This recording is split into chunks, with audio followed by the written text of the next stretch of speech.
marcher sur le fil du rasoir est plus qu'une simple expression quand il s'agit de la lutte pour l'existence.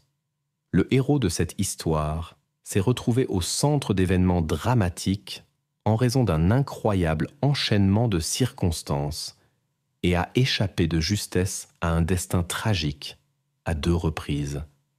Malheureusement, ses proches ont eu moins de chance dans cette confrontation avec le destin imprévisible. La vie de Rolf Tiede a commencé en Allemagne, d'où il a déménagé aux États-Unis à l'âge de 11 ans avec sa mère. Sa mère, qui cherchait une nouvelle vie après un mariage raté, s'est rapidement remariée. Rolf est devenu un élève calme et assidu. À l'université, le destin l'a réuni avec Kay Tidwell, une jeune femme qui partageait ses valeurs de vie et ses rêves de fonder une famille. Les jeunes gens, tous deux à peine plus de 20 ans, se sont rapidement rapprochés et ont trouvé des âmes sœurs l'un en l'autre. Soutenus par leurs parents, ils ont décidé de voyager ensemble à travers le pays à la recherche de l'endroit idéal pour vivre.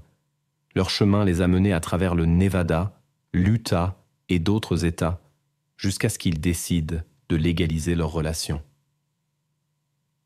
Après le mariage, Rolf et Kay ont poursuivi leur recherche d'un nouveau foyer, maintenant avec en vue de futurs enfants. En l'an 1963, ils se sont installés dans la petite ville texane de Humble, comptant environ 10 000 habitants. Éduqués, affectueux et profondément croyants, ils ont rapidement gagné le respect de la communauté locale. Cependant, le rêve d'avoir leurs propres enfants est resté longtemps inaccessible en raison de certaines difficultés. Le couple a trouvé une solution dans l'adoption. D'abord, Lina est arrivée dans la famille et 3 ans plus tard, le garçon Sean. Étonnamment, peu après, Kay a appris sa grossesse, qu'elle a considérée comme un véritable miracle. La grossesse s'est déroulée si discrètement que la future mère n'a pas soupçonné son état pendant longtemps. Finalement, une fille en bonne santé nommée Trisha était née. La vie de la famille Tiede semblait être l'incarnation du rêve américain. Ils avaient tout ce qui était nécessaire au bonheur: l'amour, les enfants, un foyer chaleureux et le respect de leurs semblables. Chaque jour leur apportait joie et satisfaction d'être ensemble. Rolf possédait un talent commercial exceptionnel qui s'est manifesté pendant ses années d'études. Au moment de la naissance de ses enfants, ses revenus permettaient à sa femme de se consacrer aux tâches domestiques sans avoir à se soucier de travailler. Grâce à son esprit d'entreprise et à sa diligence, Rolf a fondé une entreprise en 1969 qui est rapidement devenue partie intégrante du réseau commercial de Houston.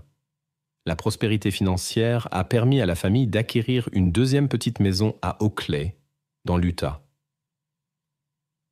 Dans les années 90, Oakley était une minuscule ville d'un peu plus de 500 habitants, entourée de montagnes majestueuses. Cet endroit semblait idéal pour des vacances isolées. Les habitants formaient une communauté soudée dans laquelle la famille Tiede s'est intégrée sans problème. Ils venaient ici régulièrement pour profiter du silence loin de l'agitation urbaine.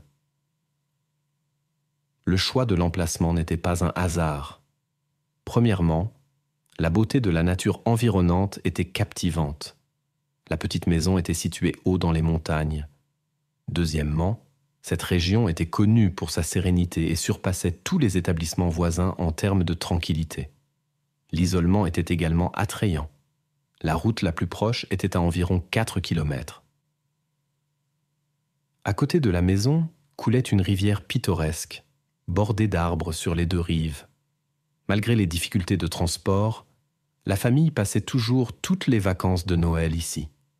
Cette tradition était strictement respectée année après année. Pour atteindre le refuge, il fallait laisser la voiture sur le parking de la route et passer au motoneige, le seul moyen d'arriver rapidement aussi haut dans les montagnes. Jusqu'en décembre 1990, les habitudes du couple sont restées inchangées. Ils ont de nouveau prévu un voyage dans leur maison isolée dans la forêt pour les vacances de Noël. Le programme comprenait également une rencontre avec la famille Kay, qui vivait à proximité. Le 20 décembre, Kay et son fils Sean sont arrivés à Oakley, depuis le Texas. Sa sœur Claudia est venue les chercher en voiture pour attendre ensemble le reste de la famille. Rolf et ses filles Lina et Trisha devaient arriver le lendemain soir. Habituellement, le mari terminait les derniers travaux avant les vacances, tandis que sa femme se rendait déjà chez sa sœur pour préparer le voyage dans les montagnes. Sur le parking où ils passaient normalement au motoneige, les femmes ont remarqué un étrange jeune homme. Malgré le froid, il était légèrement vêtu et se comportait de manière inhabituelle. La protagoniste lui a crié et proposé de l'aide, mais le jeune homme n'a fait qu'accélérer le pas et a disparu. Elles ont décidé de ne pas y accorder d'importance et se sont dirigées vers le chalet. Vers le soir, elles ont atteint leur destination. Après le dîner, Claudia est restée pour la nuit. Le matin, elle a raconté à sa sœur qu'elle avait entendu des bruits venant de l'extérieur pendant la nuit et avait même vu une silhouette à la fenêtre. Une inspection du terrain n'a rien révélé. Peut-être que l'inconnu avait utilisé leur sentier pour rester caché. Les femmes ont décidé de se concentrer sur l'arrivée des autres. Le 21 décembre, Rolf est arrivé sur le parking avec ses filles. Sa femme lui a raconté les étranges incidents, en particulier concernant le jeune homme suspect. Elle a demandé à son mari d'apporter des fusils de chasse par sécurité, mais il a refusé.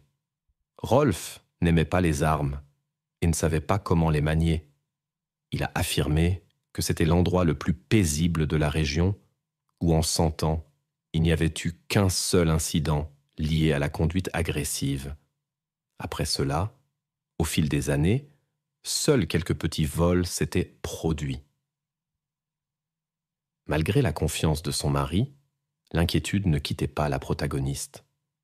Elle ne pouvait pas chasser de son esprit l'image de l'étrange jeune homme, qui lui semblait potentiellement dangereux et manifestement étranger à la région. Cependant, pour ne pas gâcher les vacances familiales, elle décida pour le moment de ne pas partager ses inquiétudes avec les enfants. Le père de famille ne se doutait pas des désagréments qui pourraient les guetter dans cette région. Kay ne pouvait se défaire du sentiment oppressant après la récente rencontre avec l'étranger. Comme si elle pressentait quelque chose de funeste, elle décida de jouer la sécurité. La femme prit quelques fusils de chasse sur la motoneige et expliqua à son mari qu'elle se sentirait ainsi plus en sécurité. Il n'y vit aucun inconvénient. La famille apporta ses affaires dans la maison. La fille aînée était partie le matin pour acheter les provisions manquantes pour la fête. Les autres décorèrent la maison et allèrent également faire des courses en ville. Sean, épuisé, demanda à dormir chez tante Claudia. Ils l'y laissèrent, ce qui s'avéra peut-être être la bonne décision. Ensuite, le couple et les filles rendirent visite à la mère de Kay, Beth Potts, âgée de 72 ans. Après un accident de voiture en 1983, la femme voyait mal et ne pouvait se déplacer qu'avec difficulté. Les parents l'emmenèrent traditionnellement dans la cabane. La soirée se déroula dans une atmosphère familiale chaleureuse, tous se préparant pour le voyage dans les montagnes le lendemain. Le 22 décembre, vers midi, les tièdes se mirent en route vers la ville, malgré le froid intense. Puis ils se séparèrent à nouveau. Rolf et Trisha devaient revenir plus tard, tandis que Kay, Lina et Beth partaient immédiatement pour les montagnes. Les groupes avaient un écart d'environ 2 heures entre eux. Arrivées les premières, Kay et Lina voulaient leur mettre la table. Près du garage, Lina remarqua une silhouette dans la chambre principale. Supposant qu'il s'agissait du cousin David qui devait leur rendre visite, elle n'y prêta pas attention. Dans la cuisine, elle ouvrit l'eau chaude et vit du coin de l'œil quelqu'un derrière le réfrigérateur. Croyant que David voulait lui faire peur, Lina sourit. Mais lorsque l'étranger s'avança dans la lumière, elle réalisa son erreur. C'était un jeune homme aux cheveux bouclés. Lina essaya de prévenir les autres, mais il était trop tard. Ils avaient déjà remarqué l'homme armé. Kay regretta de ne pas avoir sorti le fusil du garage. Maintenant, elle ne pouvait pas faire face aux malfaiteurs. Lina obéit à l'ordre de l'étranger et aida sa grand-mère et sa mère à monter au premier étage. Les femmes gravirent péniblement les escaliers, craignant qu'un retard ne provoque la colère de l'étranger. En haut, elles furent accueillies par un autre jeune homme portant des lunettes, également armé. Kay supplia qu'on ne leur fasse aucun mal, promettant de donner tout ce qui avait de la valeur. Finalement, le jeune homme aux cheveux bouclés perdit le contrôle de lui-même et commença à commettre des actes illégaux. Après l'incident, Kay et Beth ne montraient plus aucun signe de vie. Ils semblaient prendre plaisir à ce qui se passait. Lina, qui s'attendait au pire, fut surprise lorsque son sort s'avéra différent. Elle fut conduite dans une autre pièce et attachée. L'un des étrangers amena un chien et dit que cela devrait la calmer. Puis, les agresseurs quittèrent sur la pièce. Lorsque le chef revint vers les victimes, il usa à nouveau de violence contre Kay et Beth. Ensuite, ils prirent tous les objets de valeur et amenèrent les victimes sur la terrasse où ils les couvrirent de neige. Lina essaya désespérément de se libérer, sachant que son père et sa sœur reviendraient trop bientôt. Elle voulait les avertir, mais n'y parvint pas à temps. À 14h45, Rolf et Trisha arrivèrent en motoneige. Sean resta chez des parents et échappa ainsi au danger. Les agresseurs attendaient déjà près de Lina. Ils l'avertirent des conséquences si elle émettait le moindre son. Quand le père entra, ils poussèrent la fille devant eux. Dans le salon, Rolf et Trisha virent une image effrayante. Rolf tenta de se racheter en offrant de l'argent liquide et sa montre. Les inconnus fouillèrent les poches du blessé, mais laissèrent la jeune femme intacte. Au lieu de prendre d'autres mesures, ils enfermèrent Lina et Trisha dans la chambre. Les malfaiteurs trouvèrent des bidons d'essence, qui étaient été conservés pour ravitailler les motoneiges, et commencèrent à répandre le carburant dans la maison. Il s'avéra qu'ils avaient délaissé de nombreuses traces en attendant les habitants de la maison, car ils s'amusaient sans précaution. Ils déballèrent tous les cadeaux de la famille et filmèrent l'événement avec une caméra qu'ils avaient trouvée. Les criminels mangèrent à la nourriture festive et s'amusèrent, visiblement avec l'intention de détruire toutes les preuves. Après avoir aspergé la maison de carburant, ils revinrent vers Rolf, blessé. Ensuite, les malfaiteurs ordonnèrent aux jeunes femmes de charger le butin sur les motoneiges dans le garage qui n'avait pas été aspergé d'essence. Il devait servir pour la fuite. Après avoir mis le feu à la maison, les malfaiteurs partirent avec les otages, qui durent conduire les motoneiges. Les sœurs envisagèrent de provoquer un accident, mais ne purent élaborer un plan. À ce moment-là, l'oncle des jeunes femmes, Randy, passait à proximité. Il vit les deux motoneiges et fit un signe amical sans se douter de ce qui se passait.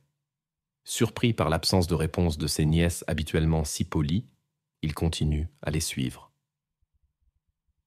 Sur le parking, les malfaiteurs transférèrent les jeunes femmes dans la voiture familiale des Tièdes et chargèrent hâtivement leur butin. Les otages comprirent qu'elles étaient emmenées à New York et reconnurent la gravité de la situation. Lisa pria silencieusement pour une issue heureuse pour elle et sa sœur. Lorsque Randy réapparut et fit de nouveaux signes, Lina et Trisha l'ignorèrent par souci pour sa sécurité. Le chef remarqua l'homme qui gesticulait, saisit son arme et demanda à Lina si elle le connaissait. La jeune fille nia. Peu après, une voiture avec 2 filles est sortie du parking. Soudain, un homme sur une motoneige s'approcha de Randy dans un état effrayant. Malgré le froid glacial, il ne portait ni vêtements de dessus, ni chaussures, ni casque de protection. Son visage avait un aspect terrible, gonflé, avec des traces sombres, figées. Randy reconnut avec difficulté son parent Rolf. Après avoir perdu une partie de sa famille et appris la disparition de ses filles, Rolf, poussé par le désespoir et l'adrénaline, s'était lancé à la poursuite des auteurs. Malgré son état terrible, il avait parcouru 4 kilomètres. Sa vision diminuait, mais la route familière l'avait aidé à atteindre son but. Randy, reconnaissant la gravité de la situation, mit Rolf dans la voiture et fonça vers la ville. Cependant, l'hôpital était trop loin et il craignait de ne pas arriver à temps. Randy appela les secours et demanda un hélicoptère, signalant également l'incendie. Pendant ce temps, les auteurs de l'attentat se sont dirigés vers le ravin. Inopinément, ils furent repérés par une voiture de patrouille, qui fit demi-tour et entama la poursuite. Les auteurs ne répondirent pas à l'ordre de s'arrêter, et une dangereuse course-poursuite commença. La vitesse atteignit par moments 150 km/h, ce qui représentait un risque supplémentaire dans les mauvaises conditions météorologiques. Dans une tentative d'échapper à la poursuite, les malfaiteurs forcèrent un barrage de police. Plusieurs autres voitures de patrouille se joignirent à la poursuite. Après une demi-heure, les auteurs se retrouvèrent coincés sur un talus alors qu'ils tentaient de se cacher avec un véhicule tout-terrain dans la forêt. Les femmes profitèrent du moment, sautèrent de la voiture et coururent, main dans la main, vers les policiers. Les auteurs se rendirent dès que leur véhicule subit quelques dommages. En conséquence, les deux furent arrêtés sans conséquences graves pour leur santé. L'équipe médicale est arrivée immédiatement en hélicoptère et a évacué Rolf. Les médecins ont fait tous les efforts pour sauver l'homme. Par la suite, il s'est rétabli et n'a pas souffert de complications graves dues aux blessures subies. Pendant que les ambulanciers s'occupèrent de Rolf, les pompiers luttèrent contre l'incendie. Ils ont réussi à contenir les flammes et à empêcher la destruction totale de la maison. Lorsque les enquêteurs sont arrivés sur les lieux du crime, ils ont été choqués par ce qu'ils ont vu. Des traces de l'incident étaient visibles partout. Bien que le bâtiment soit resté debout, la propriété était gravement endommagée. À l'intérieur de la pièce régnait une forte odeur. Une caméra vidéo utilisée par les auteurs a été trouvée sur les lieux du crime. Ils se sont filmés mutuellement et leurs actions, montrant un mépris extrême envers les victimes. Les malfaiteurs ont ouvert les cadeaux de la famille Tiede tout en faisant des blagues cyniques. Tout cela semblait extrêmement inhumain. Peu après, les suspects ont été arrêtés. Il s'agissait de Von Taylor, âgé de 25 ans, et d'Edward Daly, âgé de 21 ans. Taylor, le leader aux cheveux bouclés, avait déjà purgé une peine pour cambriolage et incendie criminel. Son complice avait commis des délits moins graves. Ils se sont rencontrés dans un centre de réhabilitation où ils avaient été envoyés avant la fin de leur peine. Le programme visait à les aider à commencer une nouvelle vie sans criminalité. Au lieu de cela, ils ont élaboré un plan cruel. Après s'être échappés du centre, ils sont arrivés en autostop à Oakley le 14 décembre, où le père de Taylor possédait une maison. Pasaron Ali Unasemana, commettien de delito menor. C'était Von Taylor, l'homme suspect, torse nu, que Kay avait remarqué sur le parking le jour de leur arrivée. À ce moment-là, il inspectait les environs à la recherche d'une cible potentielle pour un vol. Les femmes ont immédiatement attiré son attention. Le 22 décembre, des invités inattendus ont fait irruption dans la maison de la famille Tiede alors que les propriétaires étaient absents. Ces derniers étaient allés en ville et s'étaient manqués de seulement une demi-heure. Les invités indésirables se sont comportés comme s'ils étaient les maîtres de la maison. Ils se sont servis, ont bu et ont attendu le retour des résidents. Le chef a proposé un plan d'évasion et avait jeté son dévolu sur la voiture familiale. Ils ont décidé d'utiliser les jeunes femmes comme couverture, avec l'intention d'atteindre New York puis d'abandonner les sœurs pour disparaître dans la métropole. Le 22 janvier, les auteurs ont été officiellement accusés de crimes graves, dont 2 cas de crimes de premier degré, tentative de crime de premier degré et 2 cas de séquestration aggravée. La liste a été complétée par vol, incendie criminel et résistance à l'arrestation, sans parler de l'évasion d'un établissement correctionnel. Les 2 ont immédiatement invoqué la folie, mais une évaluation n'a révélé aucune anomalie mentale.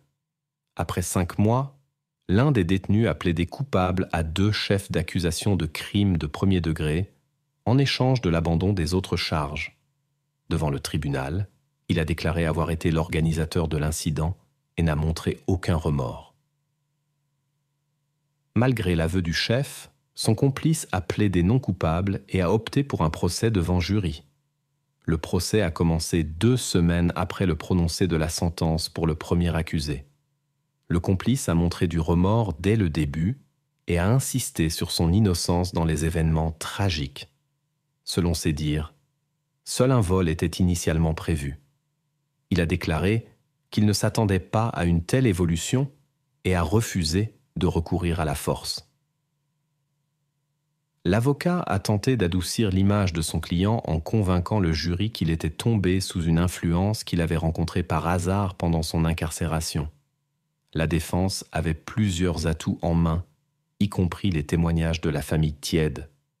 Lina, par exemple, se souvenait comment l'accusé lui avait apporté un chien pour la calmer. Il avait également communiqué avec les jeunes femmes pendant la tentative de fuite dans la voiture familiale et avait essayé de les calmer. Et c'est lui qui leur avait dit de sortir de la voiture lorsqu'elle s'était arrêtée. Le procès contre Edward a duré plusieurs heures. À la fin, le jury est arrivé au verdict qu'il était impliqué dans un incident de 2e degré. Cela signifiait une longue peine de prison avec possibilité de libération conditionnelle anticipée. Par la suite, les parents de Tiède ont intenté une action en justice contre l'administration de l'État, demandant des dommages et intérêts pour ce qui était arrivé à Kay et Beth.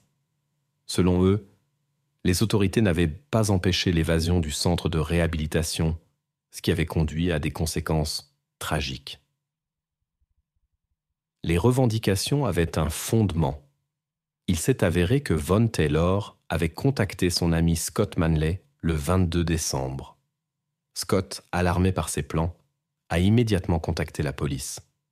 Cependant, les forces de l'ordre ont ignoré l'information, bien qu'elles connaissaient à l'emplacement présumé des fugitifs. Malheureusement, le tribunal a rejeté la plainte de la famille Tiede et personne n'a été tenu responsable de la négligence. En l'an 2001, Lina a reçu un message d'Edward Daly lui demandant pardon. Il a écrit que son séjour dans l'établissement pénitentiaire avait changé ses points de vue et qu'il avait reconnu ses erreurs. Lina n'a pas pu maîtriser ses émotions pendant longtemps en lisant ces lignes. Après une décennie, elle a décidé de répondre et a écrit qu'elle pardonnait à Edward. Cela l'a aidé à trouver la paix intérieure. Edward Daly n'a pas fait appel du jugement. Compte tenu de la gravité de ses actes, la probabilité de sa libération est extrêmement faible. Cependant, le chef du groupe a déjà déposé 4 recours, citant diverses raisons, y compris un prétendu parti pris du jury en raison de sa religiosité. Toutes les demandes ont été rejetées, mais ses actions lui permettent de retarder l'exécution de la sentence. Rolf s'est complètement remis de l'incident et s'est marié 3 fois. Il a restauré la maison où la famille se réunit encore et se souvient de ses êtres chers. Lina et Trisha ont fondé leur propre famille et sont devenues mères de plusieurs enfants. En l'an 2008, Rolf est décédé des suites d'une grave maladie, entouré de ses proches.